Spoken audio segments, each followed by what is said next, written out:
Today we're going to talk about satire. So obviously you can see this little cartoon here, political in nature, and we'll talk about this cartoon a little bit later and see if we can understand some of the elements of satire within it. So let's start off first with the definition. Okay, so what is satire exactly? So I have obviously all of your very important words bolded, as you should always make sure you're paying attention. It's a targeted attack. So that means that the satirist knows the person or the group or the thing that they are attacking because it's an actual target. They got a bullseye on the back of that person, that thing, or that idea. Alright, so it's a targeted attack meant to expose human vice or folly. So vice, like our weaknesses as human beings, in order to bring change. This part is very, very important. Make sure you highlight that in your notes. It is to bring change. If it is just to make us laugh, then it's not satirical because it is not trying to bring about any sort of change through its targeted attack. So let's move on. And let's talk about how satire different from parody. So I told you before that satire wanted to bring about change. So sometimes parodies can be satirical, but not always. So you might have a music video that just uses the same background tune of another song just to make people laugh. But they're not targeting any group, they're not targeting any person or any human weakness. They're just trying to make their audience members laugh. Now, you can also have parodies that are satirical in nature because they use another song and they are using the tune to that in order to illustrate to the audience some kind of human vice that they want to be changed. So a bunch of Weird Al Yankovic's, he seems like it's just funny, but a lot of times he's actually really trying to bring about this change. So the important part to recognize in the difference between parody and satire is that we have satire is making fun of something in order to bring about change. So parody can actually be an element of satire, but not all parodies are satirical in nature. So now you don't have to write down this whole list of words right now because we're going to go over each one individually, but here's the list of possible elements of satire. Now, this is not a comprehensive list. You could also use allusions in order to satirize something, and that is not here found on this list. Any strategy you can use in writing in general that's used for the purpose of satirizing is an element of satire. It's as simple as that. So the first one, now, okay, remember, I told you, just because it is an element of satire doesn't mean it's actually part of a satire. So you might have irony in Macbeth, which is a tragedy. There's an ironic part, but the whole thing isn't satirical in nature. All right? It's just a tool that writers use. But if it's a strategy used for satirizing, then it's an element of satire. There we go. Okay, so our first one, irony. I'm sure you can see why we have our friend Stephen Colbert here on the screen, because he is quite a man of many verbally ironic statements. So the definition of irony in general is what is said or done is the opposite of what is intended or desired. So we have situational irony. In situational irony, that's where the opposite of what we expect to happen happens. And so somebody might put that in satire in order to target a particular vice of the human race. We have dramatic irony, so that's where we as the audience know something that a character on stage does not know. And then we also have verbal irony. So a lot of our guys like Stephen Colbert and Jon Stewart, they are masters of verbal irony. They say the opposite of what they actually mean. So now sarcasm is like verbal irony, except that it's bitter in its form. So this example is not satirical, it's just an example of satire for you in general, so you can understand what I mean by it. So if your mom tells you to go clean your room, and you say, "Oh my gosh, my favorite thing to do," and you say it, with that bitter sort of attitude-y tone, that right there is sarcastic. Now, if you responded to her verbally, as in saying, Oh my favorite thing to do. That would sound a little more verbal irony. You're saying the opposite of what you mean, but it's not so bitter in its tone as the way that it comes across. So think of sarcasm as being much more biting than what verbal irony is. So that's why I have Chris Rock, because a lot of our comedians, they favor sarcasm to verbal irony because it packs more of a punch, and a lot of times people laugh more with sarcasm because of that bitter tone towards somebody else, and it makes us laugh. Alright, so puns. This pun is not actually a pun that's satirical in nature, but it is a pun so that you understand what I mean. Alright, so, and this actually came from the Creative Commons. That's in the notes to this particular slide. It didn't make it as a text box next to it, so I'm telling you that verbally. Alright, so a pun is a play on words. Shakespeare was king of them. He wasn't a king of satire, but he used puns for other literary purposes. And an example might be, I wanted to be a clarinetist, but I couldn't read music. So that pun really only works when you see the word written down. Now, Weird Al, he's pretty good at his puns, his use of puns. And you'll actually see in my student example for a future project of an example of one of his puns. Alright, so deadpan. Now, this example is not something from satire. It's just an example of deadpan in general. It's difficult for me to show you snippets of the strategies from satirical examples because you kind of need to see the entire piece, the entire work, the entire visual in order to better understand deadpan. And that's why I have to just choose examples of what these strategies are and not necessarily these strategies in a satirical piece. Alright, so the definition is use of no expression, poker face humor, so Flo from the Progressive commercials. She always maintains that same exact face for everything that she says. She is pretty great at deadpan. Actually, all those car commercials use deadpan pretty well. And then the Geico Gecko, he always has that. So for us, in satire, if they want to bring about change, a lot of times to do that, they try to make us laugh. And deadpan is a great way to do that. If somebody doesn't laugh at their own jokes and they maintain that poker face, it makes us laugh so much harder and really think about what they're saying because they didn't laugh at it, expecting us to laugh at it. So we have slapstick, which is physical humor. I'm not going to show this video to you in here, but know that it is from the Three Stooges, an example of them. Physical humor is where, people are getting smacked around. Think about Tom and Jerry cartoons, Roadrunner and Wile E. Coyote. None of those is satirical in nature. Shrek, on the other hand, is actually satirical in nature because it's trying to bring about the change in our view of fairy tales. And that one, actually, you have a whole bunch of slapstick. A lot of your cartoons have slapstick in them because it makes people laugh. And only some of them are satirical. So one good example of a satirical cartoon that uses slapstick is actually Shrek. So caricature, you see these in a lot of political cartoons. Now, I'm not talking, caricature, you can go to the ocean and you have that artist who will draw a picture of you with a really large head and a teeny tiny body. And yes, that is a caricature. But in terms of satire, which this particular image is actually satirical in nature because it's trying to target our government. If you see that this credit card that President Obama is holding in his hand is shaped like the United States. So it's obviously trying to show that our stimulus package and how America is the one who has to pay for all of this. And then in this caricature, we have this image of President Obama. And a lot of times they either make his ears really large or they make his smile really big because they see him as being very charismatic.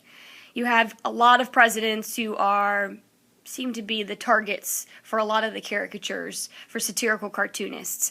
And they pick out whatever physical quality, so description of a character for which one characteristic is exaggerated above the rest. So if it's a visual caricature, they might over-exaggerate their smile.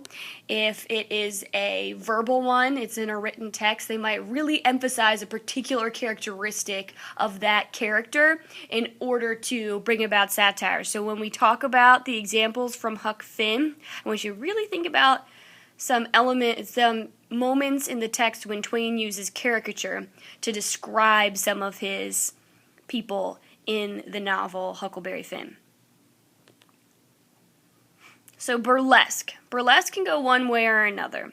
It is either making something of little importance seem really important, or making something of great importance seem completely insignificant.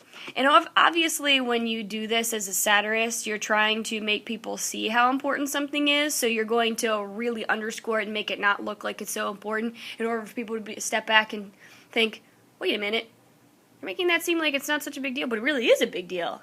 And so that might make your audience want to exact that change that you're hoping for as a satirist. So this example here, Chuck Norris for president, making a huge deal out of this actor from, I think, the 80s, 90s, and he sort of had this resurgence in the public arena, and people keep talking about Chuck Norris, how he can do anything, fights alligators and wins, all this stuff, and they're making this big deal out of somebody who kind of went into obscurity for quite some time, and then they're trying to bring him back again.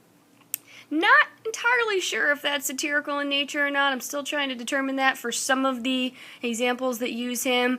So he might really work well for satire, depending upon whatever image, or usually those memes, use him for. Okay, so travesty is a serious subject treated frivolously. So it's treated really lightly. And usually religion is the topic for this one. So pretty much everything South Park. You even had that one episode where they're trying to figure out which religion is actually going to go to heaven. And then you have the Book of Mormon, that is the play that's written by, or the musical rather, that's written by the same guy who wrote South Park. So yeah, he wrote both the Book of Mormon and South Park. And he's trying to make light of religion. Juxtaposition, you're putting two things side by side, especially for comparison or contrast. So if it's something in a visual, it could be two characters.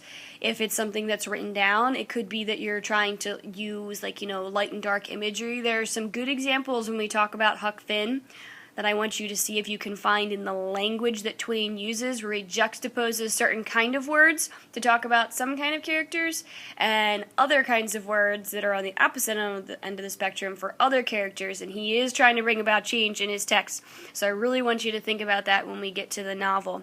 So an example of juxtaposition, it's actually an example of the next one, foil, is Bart and Lisa Simpson. So having Bart as such a rebel without a cause, and then Lisa as such a goody two-shoes, it really highlights their features even more by putting them side by side as brother and sister in a show. We kind of see the largeness of each personality even more so because they're put side by side, because of that juxtaposition. So again, it can be with visuals, it can be with language. So when we look at Huck Finn, the novel, I want you to really pay attention to how Twain uses juxtaposition with his word choice. Foil. Now this is juxtaposition, but it's a type of juxtaposition. You're juxtaposing characters who contrast and complete each other completely. So Tom and Jerry are examples. Now, they're not satirical in nature. Bart and Lisa, though, are typically in episodes of The Simpsons that are satirical. But Tom and Jerry, not necessarily satirical, but they do function really well as foils. One doesn't really function without the other. They are contrast to each other, but they complete each other, so that we kind of get that total package for the show. So in Huck Finn, Buck Grangerford and Huck Finn, they serve as pretty good foils of one another. Tom Sawyer and Huck Finn work really well. You have Tom Sawyer, the dreamer, and Huck Finn, the realist, and that really shows their qualities even more so by having them as friends in the novel. Dystopia. So this is the opposite of a utopia, which you've probably learned about in some of your previous classes. It's a fantastical world, so it's a made-up world in which the problems of society are manifest. We see them even more so. So George Orwell, big fan of dystopias. Animal Farm, 1984. And then you have another novel, Fahrenheit 451, which you probably read as freshmen. And that one was also a dystopia. So it takes those problems of society and really highlights them in the novel. And that would be a dystopia. So utopia, by contrast, is a perfect world. Now, what you have to remember is a lot of times in the novels that try to make these perfect worlds, they try to make these utopias, they end up showing to us, illustrating to us that utopias can't often exist, that usually it's really a dystopia, which is kind of what The Giver ended up being. Pleasantville, the movie, that one, which is much like The Giver. That one kind of works as the utopia, but they start to see kind of cracks in that system, and it's so a lot of times for satire they might use utopia to show how it's really difficult to achieve that perfectness, and when you try to, that oftentimes it damages society even more so. Okay, so parody, and this is what we were talking about before, where parody can be an element of satire or not. Alright, so parody is literature artwork that imitates the style of an author or a specific piece with a humorous and or satirical purpose. So remember we talked about before how not all parodies are actually satirical in nature. Some of them are just there to make us laugh and not because they're trying to bring about change. So this example down here with Big Brother, Amazon.com is Watching What You Read. It's obviously a parody on 1984 by George Orwell. Not sure if it's necessarily really satirical in nature. Maybe they're trying to show that they don't really want all of these big companies seeing what all we buy and trying to push ads at us because of that. But our next one, hyperbole. Everybody knows our grumpy cat, angry cat, whatever we're calling him. So hyperbole is extreme exaggeration, so you're probably recognizing a lot of these terms. And remember that they can be used for pieces that aren't actually satirical. But there's actually one that's called A Modest Proposal by Jonathan Swift. He was actually a really well-known satirist back in the day. And he had written this piece about Ireland during they had a big famine, and he was talking to parents and telling them that they should actually eat their children in order to survive. And that was obviously extreme exaggeration to really highlight the ills of society at the time period. So understatement, saying less than what is really meant. So saying it's a bit wet outside during a flood. We have here in this example, if you can kind of see, we have back here, it says closed for remodeling, and then we have complete destruction in the background. So that's kind of an understatement. And then it might be sort of satirizing, might be targeting this company who's put remodeling, and they've also spelled it incorrectly. The L has fallen off. So we really, I mean, it's pretty much in a state of disarray. So maybe it is trying to bring about change where, maybe you should just say closed until further notice. Don't even worry about the remodeling part. So an anachronism, which I love this word, actually the root word chron means time, and that's kind of an interesting little tidbit of information, means time. So an anachronism is actually when an object or a person is outside of its time, like outside of its time period. So the Jetsons, as a good example, Futurama, Back to the Future, Shrek is a really great example, because in Shrek you have all these fairy tale characters who are supposed to be in these other fairy tales, and they end up in Shrek. And that whole movie is actually satire, as we talked about before, so that's kind of interesting.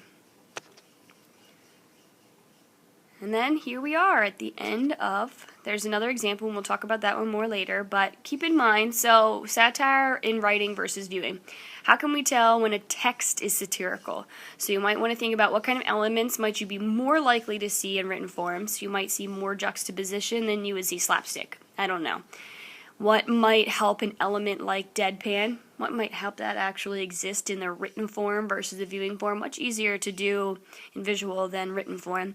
And then how might slapstick look in your writing versus your viewing? So these are just some questions for you to ponder, especially when you're going through and finding examples of these elements of satire in Huck Finn. And there we are at the end of our presentation. So, remember, we are going to actually take a look at different examples of satire in Huck Finn, and then you guys are actually going to create your own satirical videos, as well as find examples of satire in contemporary society. So a lot of stuff we're doing with satire in this near future.